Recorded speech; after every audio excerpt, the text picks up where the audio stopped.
Olá, bem-vindos ao nosso terceiro tópico. Hoje nós vamos trabalhar a parte de estruturas de decisão e vamos trabalhar principalmente o C-senão e os seus operadores lógicos. Quando eu utilizo o C-senão, para que serve? Como eu vou implementar isso daí em C++? Vamos relembrar nossa primeira aula, nosso primeiro encontro, nosso primeiro tópico. A gente, antes de verificar ou trocar pneu e chamar o borracheiro, a gente tinha uma estrutura condicional. Se o step estivesse vazio, chamaria o borracheiro. Se o step não estivesse vazio, poderia executar a troca do pneu. A estrutura condicional faz exatamente isso. Ela faz um desvio. Se alguma condição for atendida, for verdadeira, eu faço uma ação. Se não, faço uma outra ação. Dependendo do tipo de problema, o algoritmo ele precisa tomar uma decisão, definir uma estratégia para optar por um caminho ou outro. Por exemplo, a gente vai fazer um exercício que, a partir do número informado, verificar se ele é positivo ou negativo. Como eu faço isso? Imagine o seguinte: eu vou fazer aqui um fluxograma da operação. Como eu sei se o número é positivo? Ele é maior que zero. Como eu sei se ele é um número negativo? Ele é menor que zero. Então, primeiro, pergunto para o usuário, informe o número, eu vou fazer a leitura desse número. Esse escreva aqui é o nosso cout, o nosso leia é o cin para a variável número. Se o número informado for maior que zero, escreva o número positivo. E se não for maior que zero, escreva o número negativo e termino o meu programa. Então, a ideia qual é? É trabalhar com uma estrutura condicional. A linguagem C++, ela apresenta a estrutura do if-else. If, se essa condição for verdadeira, ele vai executar o primeiro bloco do programa, esta primeira parte. Se esta condição for falsa, ele ignora o primeiro bloco e executa o else, executa a segunda parte. Então, ele jamais vai executar as duas, ou faz uma ou faz outra. Repare que o else não é obrigatório, o else é opcional. Eu posso ter um if, se determinada condição for atendida, executo um bloco. E se eu não tenho else, como é que funciona? Se você não tem o else, se essa condição for falsa, ele passa para a próxima linha do programa, para a próxima instrução. O else é opcional. Uma outra característica das estruturas, tanto a condicional quanto a de repetição da linguagem C++, é que eu não preciso abrir e fechar o bloco se eu tiver apenas uma instrução aqui dentro. Se eu tiver mais de uma, eu já tenho que trabalhar com o conceito de bloco. Eu, particularmente, quando estou trabalhando com os alunos que têm pouca experiência em programação, eu gosto de estabelecer uma regra. Todas as nossas condições vão abrir e vão fechar. Eu vou amarrar os blocos, independente se eu tenho uma ou várias instruções, ok? Combinado, mas é opcional. Então, para a gente começar, a gente vai implementar em C++ um programa que verifique se o número informado inteiro é positivo ou negativo. Então, vamos praticar. Então, vamos fazer nosso comando de saída, o cout, transforme o número, ponto vírgula, e vamos fazer a leitura desse número. Se eu vou ler um número, eu tenho que ter uma variável para armazenar o número. Opa! Número, ponto vírgula. E tenho que verificar se ele é maior ou igual a zero. Então, if número maior do que zero, se essa condição for verdadeira, venho para este bloco. Se esta condição for falsa, venho para este outro bloco. Se ela for verdadeira, o que eu quero que fale? Número maior que zero. Se for falsa, número menor que zero. Observe que eu vou selecionar esse trecho aqui, vou vir em Edit, e vou indentar o meu código. Vou colocar essa estrutura um pouco mais para dentro para organizar o meu código, para organizar a leitura desse código. Vou colocar o System Pause.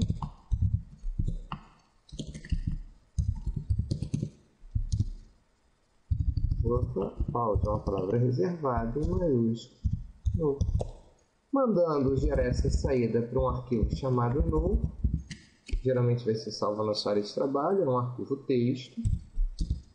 E vamos executar para ver se funciona. Vamos executar para ver se o meu programa vai se comportar da maneira adequada. Aula 3. Salvei. Informe o número 5. O número é maior que 0. Pô, beleza, funcionou. Vamos testar mais uma vez. Vamos informar um número negativo.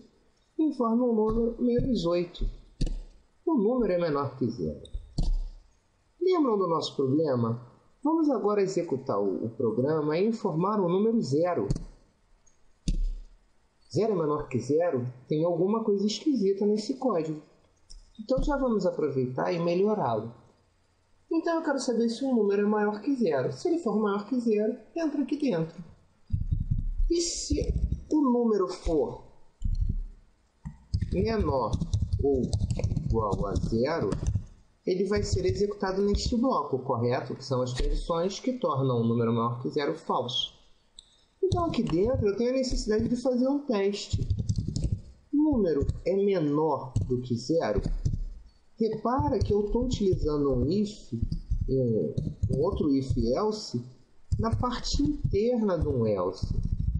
Então essa estrutura aqui vai ser indentada novamente. E se o número for menor do que 0, aí sim, aí realmente a gente vai dar o comando de cout informando que esse número é maior que 0. E se não for, qual é a única opção que sobra aqui? Repara, ele só entra nesse bloco se o número for maior que 0, se essa condição for verdadeira. Quando eu informo 0, essa condição é verdadeira? Não, é uma condição falsa, ele vai vir para o else. Dentro do else, ele vai testar 0 é menor que 0? Falso. Então, ele vai vir para cá. Qual é a condição que permite esse passo? É um número igual a 0. O que é importante vocês observarem aqui nesse código são algumas observações que às vezes passam despercebidas. Por exemplo, eu poderia colocar esse if, else, fora deste else maior, fora desta parte maior aqui. O que aconteceria? Se eu coloco fora, eu não estou testando se o número é maior que 0. Então, para qualquer número 0 ou maior que 0, ele diria que é igual a 0. Por isso que eu estou colocando aqui dentro. Eu vou primeiro passar por um teste. Digitei 10. Isso aqui é executado? Não, claro que não. 10 é maior que 0, vem para o cout e ignora o else. Digitei menos 5. Isso aqui é executado? Não, ele vai vir para o else. Vai chegar dentro do else, qual é a primeira instrução? É um if. Menos 5 é menor que 0? Verdade. Então vai executar este bloco. Agora digitei 0. 0 é maior que 0? Falso, não executo o bloco do cout. 0, vou entrar no else. 0 é menor do que 0? Falso. Então eu vou para este segundo else. O número é igual a 0.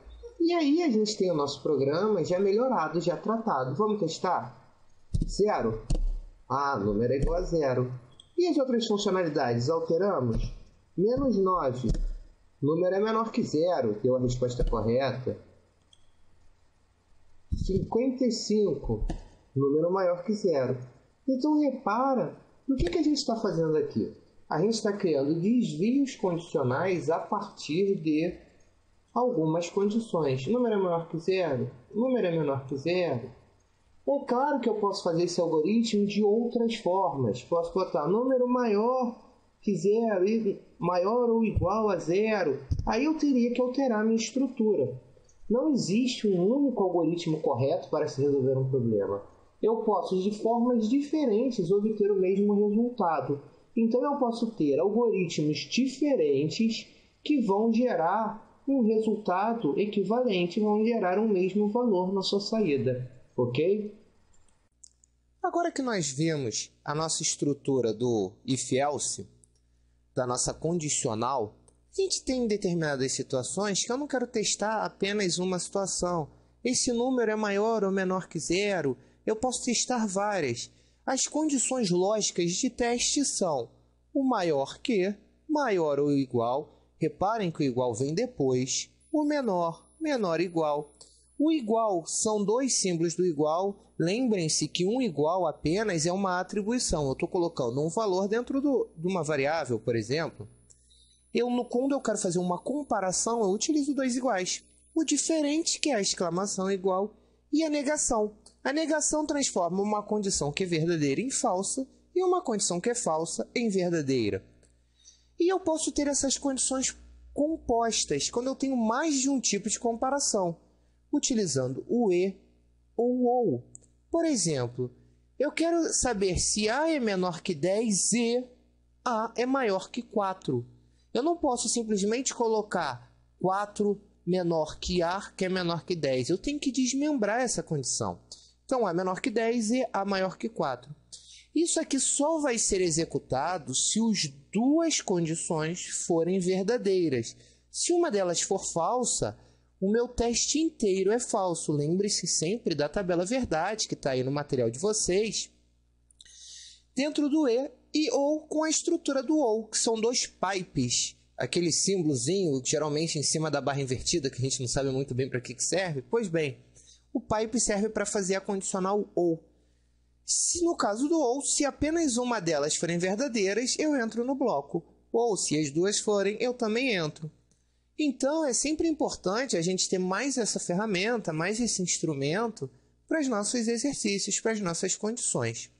Então, a gente vai começar a praticar mais testes condicionais.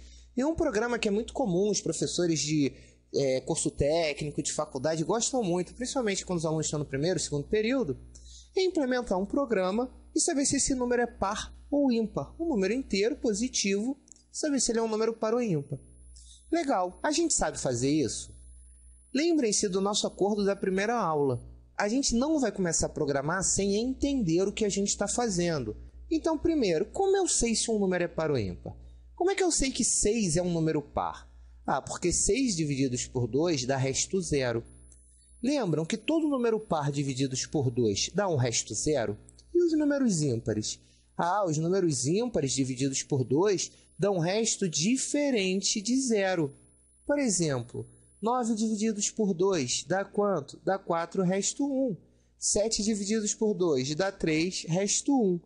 Então, eu sei como desenvolver um número par. A gente vai buscar o número informado pelo usuário, saber o resto da divisão deste número por 2 e comparar se esse resto é igual ou diferente de zero. Então, se ele for igual a zero, ele é par. Se ele for diferente de zero, ele é ímpar. Lembram da nossa última aula, do nosso tópico 2, na verdade, que para descobrir o resto eu utilizo o porcento, que é o que me interessa aqui nesse caso. Então, eu vou informar o número e vou ler esse número, Cout, Cin. If número porcento 2 igual a zero, significa o quê? Que o resto do número informado divididos por 2 é igual a zero, Cout número par, else número ímpar, fechei o programa. E aí a gente consegue fazer essa implementação. Um outro exercício que a gente vai fazer agora é melhorar o nosso primeiro programa do tópico de hoje. A gente viu se o número era maior que zero ou se era menor que zero. E se ele for igual a zero? A gente não tratou esse problema. Então agora a gente vai continuar um outro algoritmo implementando e melhorando a nossa solução. Se o número informado for maior que zero, é par. Se não, ele é ímpar. Desculpem, gente. Se o número é maior que zero, ele é positivo. Se não, ele é um número negativo. E se for igual a zero? Então vamos melhorar. Então, se um número for maior que zero, eu escrevo que ele é positivo. Se não, eu faço um outro if dentro deste se não.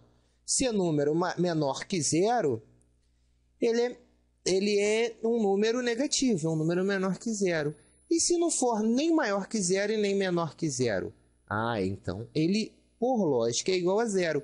Reparem que eu não preciso ter mais um if aqui dentro para saber se esse número é igual a zero ou não. Por quê? Ele só vai passar para esse if de baixo se esse teste falhar, correto? Então, eu já sei que qualquer número que chegue aqui não é maior que zero. Ele só vai passar para essa instrução se esse teste falhar. Se ele não é maior que zero e não é menor que zero, ele só pode ser o número zero. Então, é isso que a gente vai implementar. A gente vai escrever um programa para saber se ele é maior ou menor que o zero e informar isso para o nosso usuário. Agora vamos implementar o nosso programa para descobrir se o número informado pelo usuário é um número par ou um número ímpar.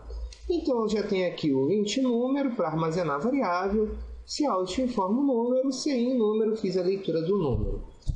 Lembrem, se vocês lembram que como eu sei se o número é par ou se o número é ímpar, eu vou pegar um número, mod 2, ele tem que ser igual a quem? A zero. Então, esta condição aqui, ela deve ser atendida. Então, o que eu vou fazer? Se o resto do número por cento 2 for igual a zero, o número é par. Se não, o número é ímpar. Repara que geralmente a gente tem alguma dificuldade. Rafael, é muito difícil. Os meus alunos, principalmente os alunos de primeiro período que estão iniciando, têm essa dificuldade. Por quê? Porque a gente não pensa antes de começar a querer codificar. A gente quer programar sem ter analisado. Vocês viram como foi importante a nossa etapa do rascunho? De descobrir como eu vou saber se um número é par ou se um número é ímpar? Ela foi fundamental, na verdade, para a gente fazer essa descoberta. Eu vou mandar por uma linha aqui, para não ficar muito bagunçado. IGL. Vou identar o meu código, para ele ficar mais organizado aqui dentro. E vamos rodar. Vamos ver se isso funciona. Informe um número 8. O número é par. Legal. Informe um número 19. O número é ímpar. Não, vamos informar um número maior. Acho que esse programa não está bem. 1258,7,8. O número continua sendo par. Ele vai fazer a divisão. Não me interessa o quociente. O que me interessa é o quê? O resto. Então, descubro que o número é par. Vamos agora verificar se vocês realmente entenderam o if-else. Eu vou trabalhar com vocês um programa que é um clássico nas disciplinas de algoritmo.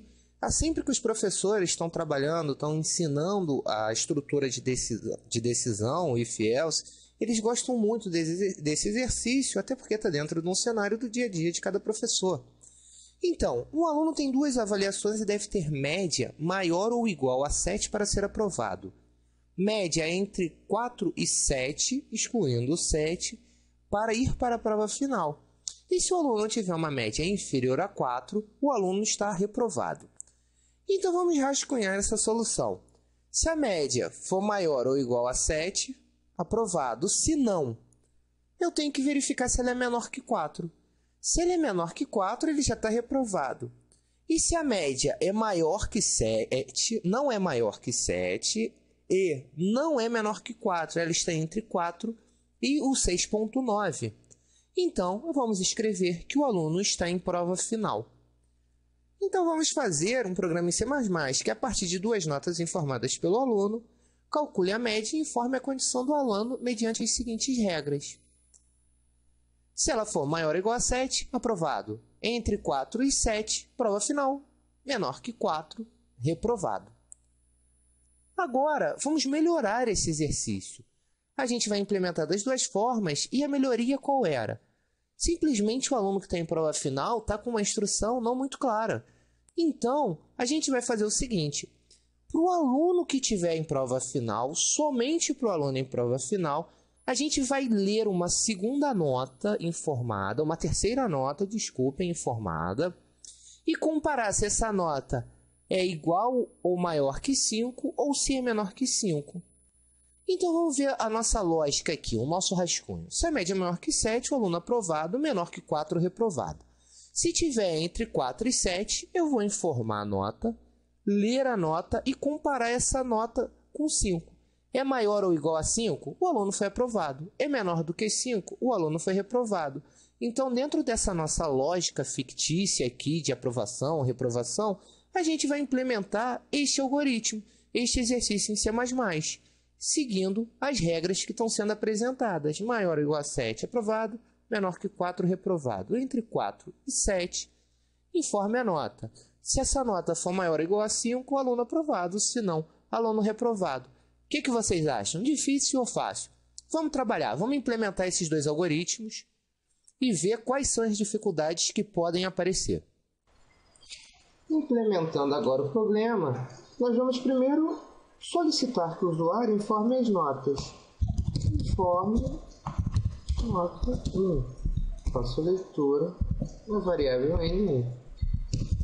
A nota ela pode ter a parte fracionária, então float 1, float 2. As variáveis que por enquanto eu tenho certeza que eu vou utilizar.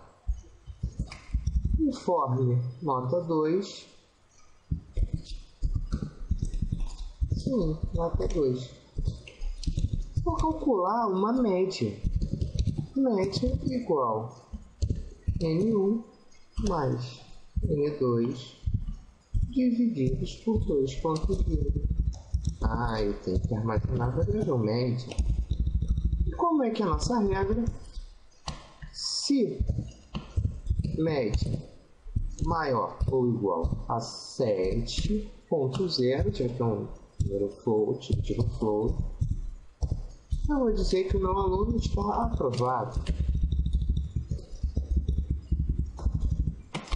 O aluno aprovado. Se não for igual a 7, se não for igual a 7, eu tenho que lembrar aqui e voltar a pensar. Se não for igual a 7, eu tenho que verificar se essa média é menor do que 4.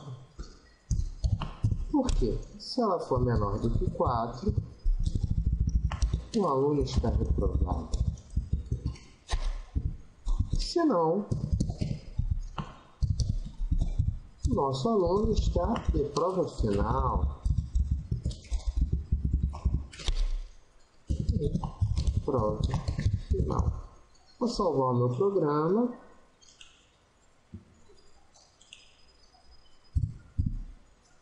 Salvei o meu programa. E observa como está bagunçado. Por quê? Porque a gente esqueceu de fazer a indentação.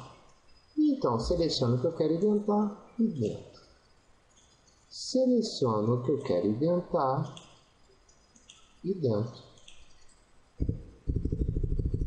Ficou mais fácil de visualizar aonde começa e aonde termina este if, aonde começa e aonde termina este else, graças a uma simples arrumação no nosso código.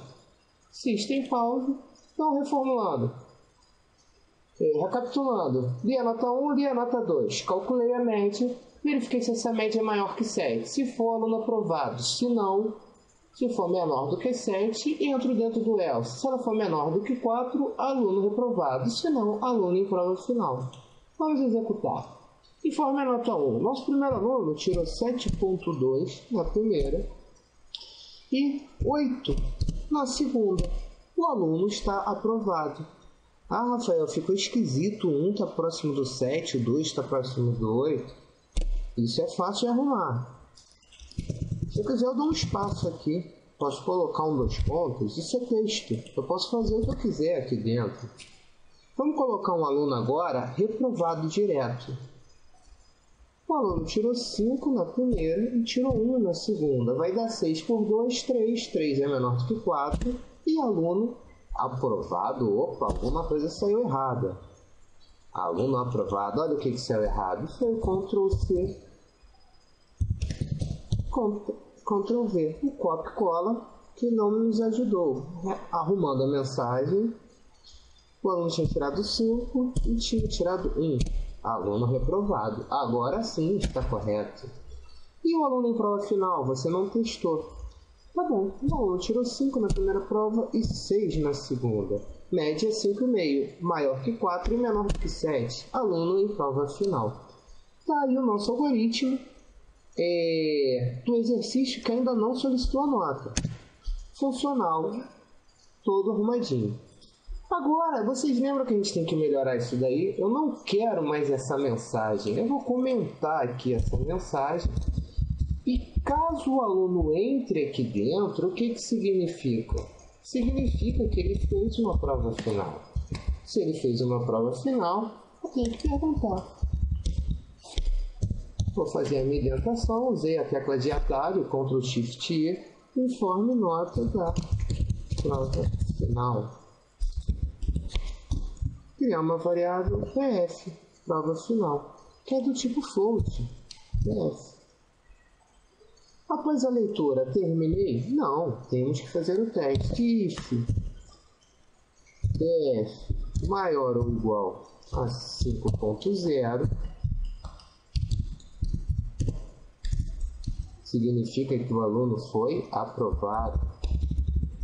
Vou aproveitar aqui o texto para economizar a digitação.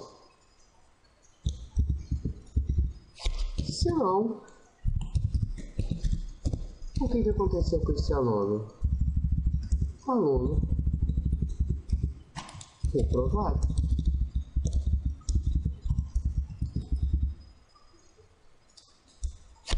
Rafael, começou a ficar bagunçado o código. Pois bem, vamos identar. Ctrl Shift E. Ficou melhor de visualizar? É interessante que vocês sempre façam a indentação do código. Então, voltando, faço a leitura, entrada de dados, nota 1, nota 2. Calculo a média, verifico se ela é maior que 7. Se for, escrevo aprovado. Se não, verifico se ela é menor do que 4.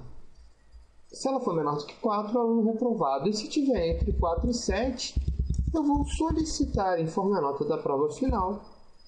Leio a nota da prova final e comparo. A prova final for maior que 5, aluno aprovado. Se não, aluno reprovado. Vou salvar esse programa.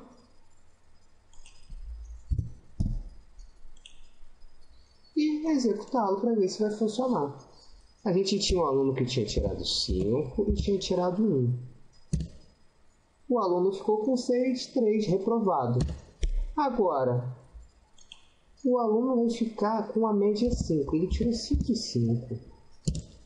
Ele tem que informar a nota da prova final. Se ele tiver tirado 2 na prova final, coitado, não aproveitou a chance, aluno reprovado. Ou o oposto. Ele tirou 5 e 5, viu suas falhas e na prova final foi lá e tirou 8. O aluno foi aprovado. Reparem que quando a gente começa a estruturar o nosso raciocínio, antes de querer criar código, a programação fica muito mais fácil, fica muito mais prazerosa. A gente sabe o que tem que se fazer. Então, o máximo que pode ter é alguma dificuldade com sintaxe, o que é mais fácil de resolver do que uma dificuldade lógica. A maioria dos problemas que eu vejo, vocês não têm dúvida em relação à sintaxe. Vocês têm dúvida em relação à lógica, porque não rascunham a solução antes de querer implementá-la. Quero que vocês pratiquem, criem os algoritmos de vocês e caso tenham alguma dúvida, me reportem, me enviem um e-mail que eu vou ter prazer em esclarecer.